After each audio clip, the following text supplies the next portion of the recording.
No ano, vamos a mais uma correção da atividade do dia 8 deste mês, ou seja, da semana passada.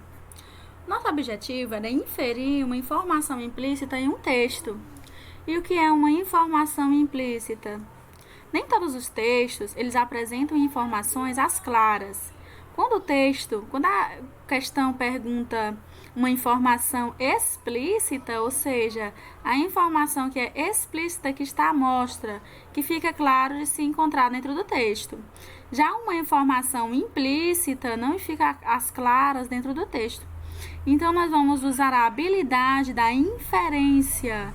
Inferir é eu tentar deduzir o significado do texto ou encontrar uma determinada informação que não está às claras, mas pelo sentido global do texto, tem como eu perceber que informação é essa. Vamos às atividades. O comando da questão antes de lermos o texto. Ele diz o seguinte: de acordo com o contexto apresentado no texto, qual o verdadeiro sentido da frase "agora a louça é sua"? Bom, é necessário se ler o texto global em seu contexto para podermos compreender realmente o sentido dessa frase "agora a louça é sua". Vamos lá, vejamos. Almoço na casa da amiga. Fui almoçar ontem na casa de uma amiga. Quando terminamos de almoçar, ela me disse: fiz o almoço, agora a louça é sua.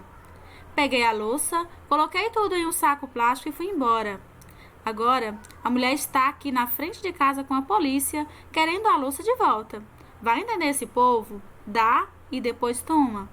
Estranho, viu? Isso é uma piada, tá? Gênero textual piada. Está disponível nesse site e que foi acessado em agosto de 2019. Mais uma vez, o comando da primeira questão. De acordo com o texto apresentado no texto, qual o verdadeiro sentido da frase "agora a louça é sua"? De acordo com o contexto aqui, tá? Letra A, significa que na divisão de tarefas, a narradora lavaria a louça. Letra B, significa que a narradora ganhou um presente da amiga. Letra C, significa que naquele momento a narradora podia levar a louça para casa. Ou letra D, significa que a louça era da narradora só no momento do almoço. Está muito fácil. Sem informação, a resposta certa é a letra A. Significa que na divisão de tarefas, quando a jovem disse "fiz o almoço, agora a louça é sua", quis dizer que a tarefa de lavar a louça era dela. E não o outro sentido, que era o sentido de pegar a louça e levar para casa. Vamos ao comando da questão 2. A partir da leitura dos textos, podemos inferir que é o poder de manhinha. O que é inferir? É aquela habilidade de tentarmos descobrir que informação é essa pela leitura global do texto. Quem é Thanos? Thanos é o maior vilão dos cinemas na atualidade, especialmente depois do sucesso de Vingadores, Guerra Infinita e Vingadores Ultimato. O que move o vilão é o desafio de reunir as joias do infinito e descobrir metade da raça humana. O vilão é um deus com poderes superiores aos dos super-heróis da Marvel. Disponível em observatório do cinema.bol.ol.com.br em agosto, 24 de agosto de 2019. Quem é Thanos perto de manhinha com a chinela na mão? A partir da leitura dos textos, podemos inferir que é o poder de manhinha. Observe aqui, manhinha com a chinela na mão, não é isso? Quem é Thanos perto da manhinha com a chinela na mão, ou seja, o que foi meio que uma ironia. Então, a partir da leitura, podemos inferir que é o poder de manhinha. Letra A, com a chinela na mão é inferior ao de Thanos. Letra B, mesmo com a chinela na mão, perde para o de Thanos. Letra C, com a chinela na mão, não se aproxima ao poder de Thanos. Letra D, com a chinela na mão, é maior até que o poder de Thanos. Então, nessa expressão dessa frase aqui, ó, a dica está aqui. Quem é Thanos perto de manhinha com a chinela na mão? Então, significa dizer o quê? Que não passa nem perto do que a mãe dele é, ou seja, bravo, nesse sentido, não é? De bravura. Então, a resposta certa é o item D. Com a chinela na mão, é maior até que o poder de Thanos, ou seja, a mãe dele. Vamos ao comando da questão 3. A intenção da mãe ao mandar Antoninho pular na água era de... Vamos ver aqui a intenção da mãe. Primeiro quadrinho. Lá vem o predador, pule na água. Ele já foi embora, mamãe. Podemos sair agora? Mais um minutinho. Obrigada, Samuel. Só assim pro Antoninho tomar banho. Então a intenção da mãe ao mandar Antoninho pular na água era de afastá-lo do predador, escondê-lo do macaco, dar um banho no filho ou brincar com o filho. Então, no último quadrinho a gente descobre essa informação. Quando ela diz só assim para Toninho tomar banho. Então, é o quê? Dar um banho no filho. A resposta certa é a letra C. Temos aqui umas 3 atividades que trabalham a mesma habilidade de inferir informações implícitas no texto. Essa atividade foi retirada do site do professor Warles. Vejamos o comando da primeira questão.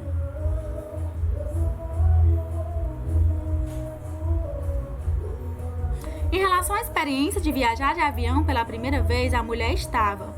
Vejamos o texto.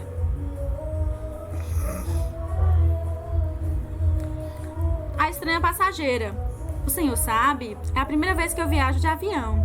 Estou com 0 horas de voo e riu, nervosinha. Coitada. Depois pediu que eu me sentasse ao seu lado, pois me achava muito calmo e isto iria fazer-lhe bem. Madama entrou no avião, sobraçando um monte de embrulhos que segurava desajeitadamente. Depois não sabia como amarrar o cinto e eu tive que realizar essa operação. Afinal, estava ali pronta para viajar. Os outros passageiros estavam já se divertindo às minhas custas, a zombar do meu embaraço ante as perguntas que aquela senhora me fazia aos berros, como se estivesse em sua casa, entre pessoas íntimas. Olhava para trás, olhava para cima, mexia na poltrona e quase levou um tombo, quando puxou a alavanca e empurrou o encosto com força, caindo para trás e esparramando embrulhos para todos os lados. O comandante já esquentara os motores e a aeronave estava parada, esperando ordens para ganhar a pista de decolagem. Percebi que minha vizinha de banco apertava os olhos e lia qualquer coisa. Logo veio a pergunta: quem é essa tal de emergência que tem uma porta só para ela? Expliquei que emergência não era ninguém, a porta é que era de emergência, isto é, em caso de necessidade, saía-se por ela. Madama sossegou e os outros passageiros já estavam conformados com o término do show. Mesmo os que mais se divertiam com ele resolveram abrir jornais, revistas ou se acomodarem para tirar uma pestana durante a viagem. Foi quando Madama deu o último vexame. Olhou pela janela. Ela pedira para ficar do lado da janela para ver a paisagem e gritou: "Puxa vida!" Todos olharam para ela, inclusive eu. Madama apontou para a janela e disse: "Olha, lá embaixo." Eu olhei e ela acrescentou: "Como nós estamos voando alto, moço." "Olha só, o pessoal lá embaixo até parece formiga." Suspirei e lasquei. "Minha senhora, aquilo são formigas mesmo. O avião ainda não levantou voo." Em relação à experiência de viajar de avião pela primeira vez, a mulher estava, letra A, assustada, letra B, desanimada, letra C, insatisfeita ou letra D, irritada? Ela estava assustada. A resposta certa é o item A. Vamos ao comando da questão 2, trabalhando a inferência de informação implícita. De acordo com esse texto, o símbolo da região é uma pintura representando. Vamos fazer a leitura do texto.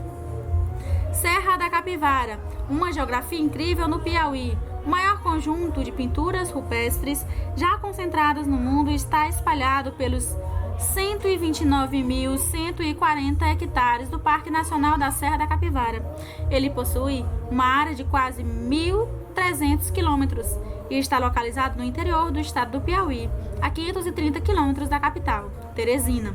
Por sua riqueza, em 1991, foi considerado Patrimônio Cultural da Humanidade pela Unesco. Dos mais de 800 sítios arqueológicos, aproximadamente 120 estão abertos à visitação. A arqueóloga Nia Guidon, que dirige o parque, sustenta ter encontrado indícios do povoamento humano remetendo a até 100 mil anos. Esse é o cenário de uma pesquisa em plena Caatinga, que conta um pouco da origem do homem. Nele, está um dos lugares mais maravilhosos do Brasil. Além da grande importância ecológica, há também a arqueológica, revelando um país remoto e um pouco conhecido. Os vestígios da presença do homem pré-histórico foram o principal motivo para a criação do Parque Nacional da Serra da Capivara. Dentro do parque, existem várias opções de passeios que guardam muitas surpresas. Entre elas está o Boqueirão da Pedra Furada, onde são encontrados 1.200 conjuntos de pinturas rupestres, retratando o cotidiano remoto do homem, como cenas de caçadas, rituais ou algum tipo de dança, e até representação de animais extintos, como o veado galheiro e da capivara. Essa última está representada com seu filhote em uma pintura que virou o símbolo da região. De acordo com esse texto, o símbolo da região é uma pintura representando: letra A, uma capivara e seu filhote; letra B, uma caçada de animais extintos; letra C, um ritual de dança; letra D, um homem pré-histórico. Dá uma dica: a resposta para essa questão está aqui, ó.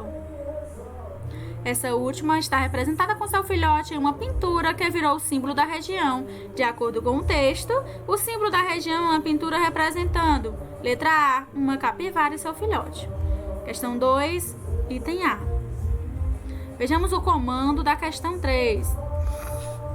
Em relação ao uso do celular, o autor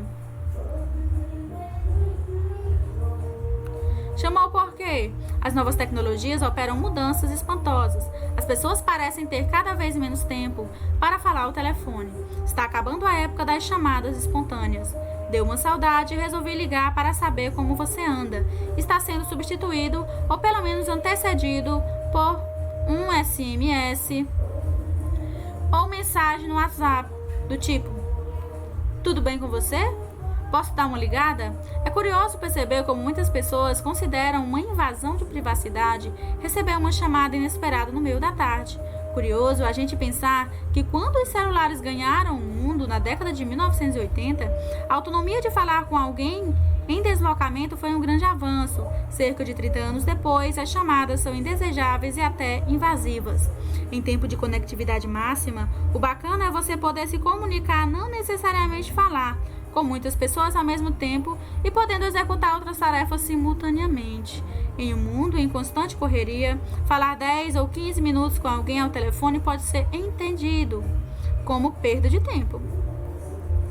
Entre os mais jovens,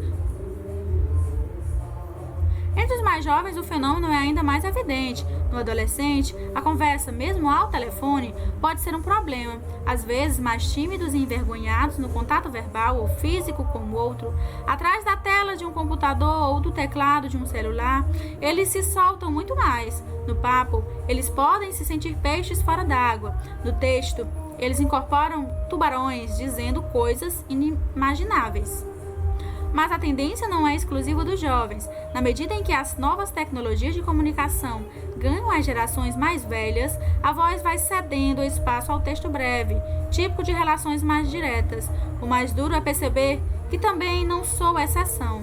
Há anos, meu celular só fica no modo vibracal, ou seja, faz tempo que ele não chama de verdade.